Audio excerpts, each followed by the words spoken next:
이런 사람들입니다. 그 틈바 위에서 자기가 이익을 취하려고 하는, 섬기라는 거죠. 갖다 바치라는 겁니다. 크게 지어야 된다. 화려하게 꾸미자. 그러면서 사람이 비참해지고 그러면서 성도들이 불행해질 것 같으면 하나님 그거 원하시지 않으세요. 상식적으로 생각해 보자라는 거죠. 그걸 말로 설명하시는 게 아니라 행동으로 보여주시는 것이 예수 그리스도가 십자가 지시는 겁니다. 예수 그리스도는 우리가 신앙적으로 하나님의 아들이시기도 하지만 하나님 자신이기도 하십니다. 우리가 제대로 살기 위해서 한 목숨 고스란히 내놓으시는 거예요. 그런 분이, 이걸 중심으로 이해를 하고 해석을 해야 됩니다. 그런 분이 사람 살기 힘들고 고달픈데 무슨 소리냐, 교회다 갖다 바치고. 아닙니다.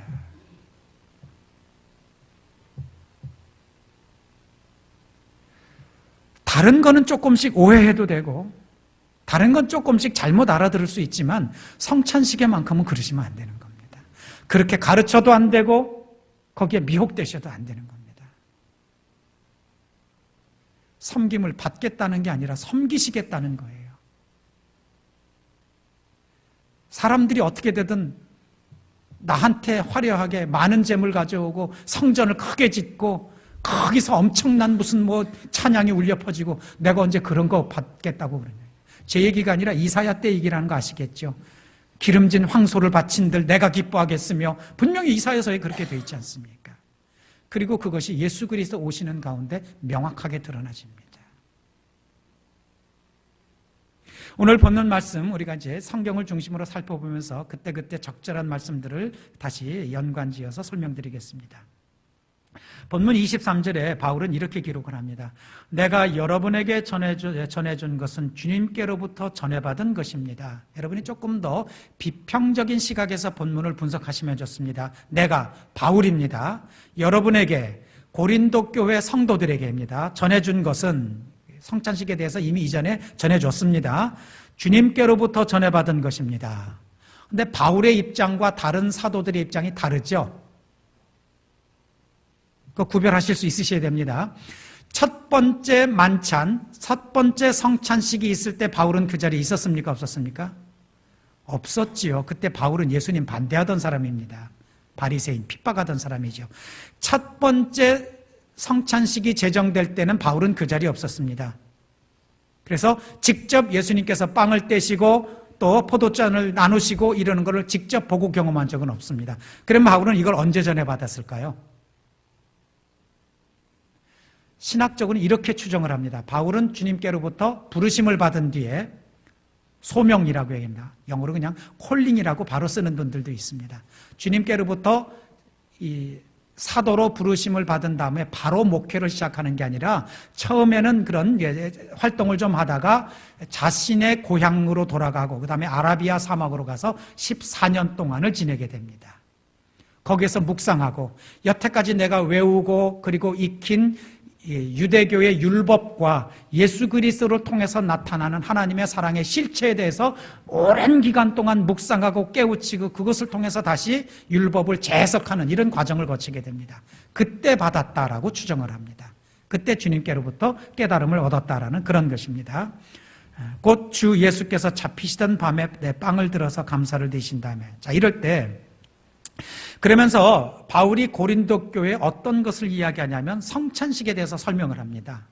그런데 이미 한번 설명한 겁니다. 고린도 교회에서 성찬식이 행해져 오고 있어요. 근데 왜 다시 고린도 전서 11장에서 또 이 성찬식을 설명할까요? 왜 또 설명을 하죠? 어떤 때 다시 설명합니까? 잘 못 알아듣고 변질됐으니까 그럽니다. 초창기의 성찬식은 애찬과 합쳐져 있었습니다.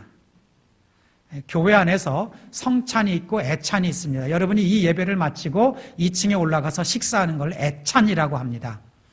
영어식 표현으로 아가페밀이라고 합니다. 아가페밀.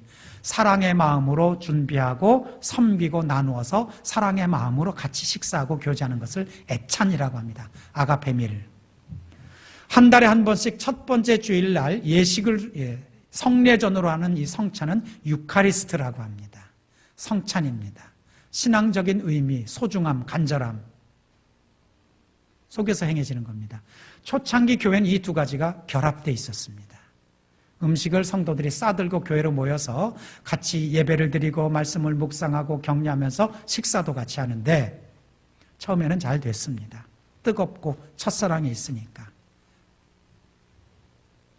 뭐든지 처음엔 잘 되지 않습니까?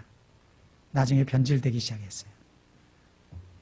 먹고 마시고 취하고 있는 사람은 잘 싸우고 없는 사람은 눈치 보이고 그 자리가 불편해지고 사도 바울이 가슴이 아픈 겁니다.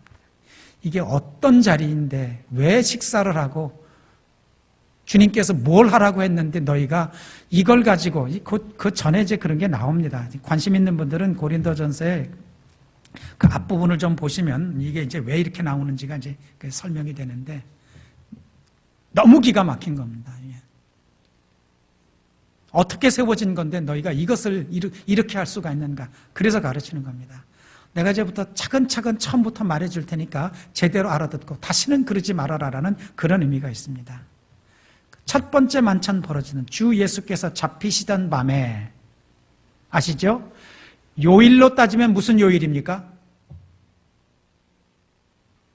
목요일입니다. 목요일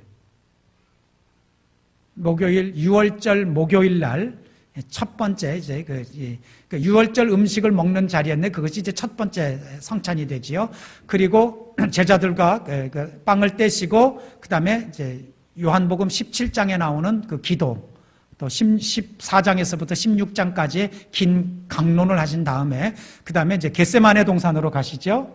거기서 밤새도록 피눈물을 흘리시면서 기도하시고 제자들은 그때 피곤해 지쳐서 잠들어 있고 그게 이제 잡히시던 밤입니다. 목요일 밤에서 금요일 새벽으로 넘어가시고 금요일 날 재판받고 불법적인 재판에 의해서 금요일 날 오후 3시에 이제 십자가에 달리셔서 운명하시는 이제 그런 과정을 염두에 두시면 주 예수께서 잡히시던 밤은 요일로 따지면 목요일이고 이스라엘 명절로 따지면 6월절 명절입니다. 6월절 명절. 그러니까 성찬식과 6월절 명절은 결합되어 있는 겁니다. 성찬식으로 완성되기까지 하나님은 어디서부터 그 일을 시작하고 이루어 오셨냐면은 6월절에서부터입니다. 6월절. 6월절은 한자어고 6월이라는 말은 건너뛴다는 말입니다. 영어로는 passover라고 합니다. passover. 건너뛴다는 거예요. 파스카라고도 합니다. 파스카. 라틴어로 이스라엘 나라 말로도 파스카, 패스오버라는 그 뜻입니다. 지나간다는 거죠. 뭐가 지나가냐면 죽음의 사자가 하나님의 심판 때문에 각 첫 배에 난 짐승이든 사람이든 첫 새끼나 맏자식을 죽이는 그 심판의 죽음의 사자가 건너뛴다는 뜻이에요. 어느 집을 건너뛰느냐면 하나님의 자녀들이 머물러 있는 집입니다. 하나님의 자녀들이 머물러 있다고 그냥 건너뛰는 게 아니라 우리는 하나님의 자녀입니다. 주님의 뜻에 따라서 문설주와 상인방의 양의 피로 하나님의 자녀인 것을 표시한 집을 건너뛰는 거예요. 그때 하나님의 백성 자녀의 집이라는 걸 표시하는 죽음에서 벗어나는 그래서 구원받는 그것이 양의 피입니다. 피.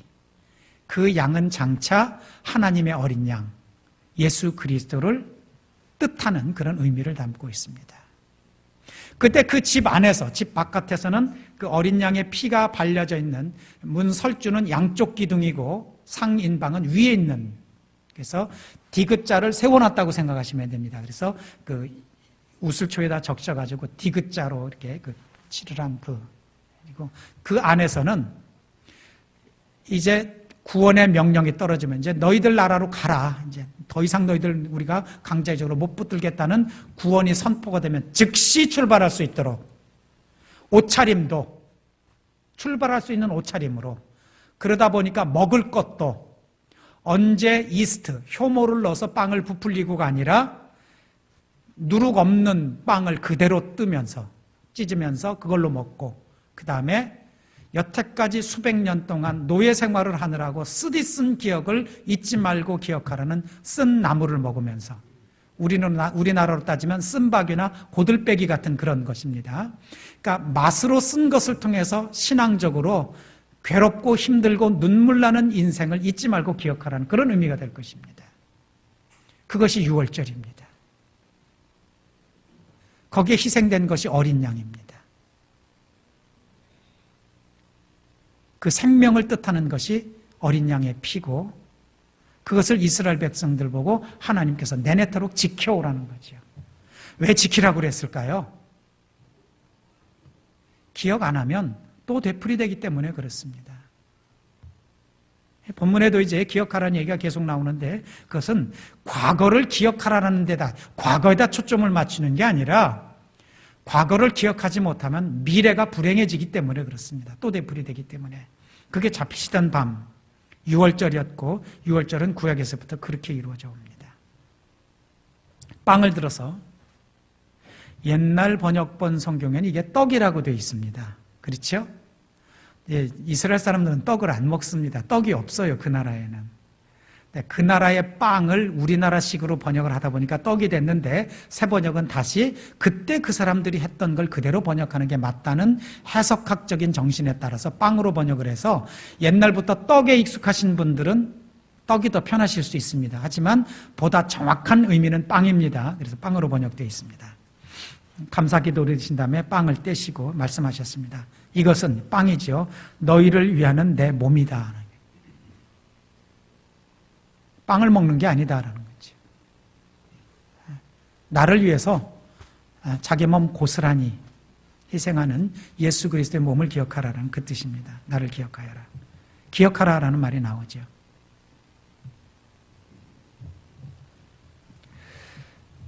우리나라가 다 겪는 일을 보면서도 이 일이 처음 겪는 겁니까? 아닙니다. 역대 어떤 대통령도 친인척이나 측근이 비리를 안 저지른 적이 없습니다. 조선 왕조에서도 내내 그래왔고요. 과거를 기억하지 않기 때문에 되풀이되는 겁니다. 기억하라라는 거죠. 우리 개개인들도 마찬가지입니다.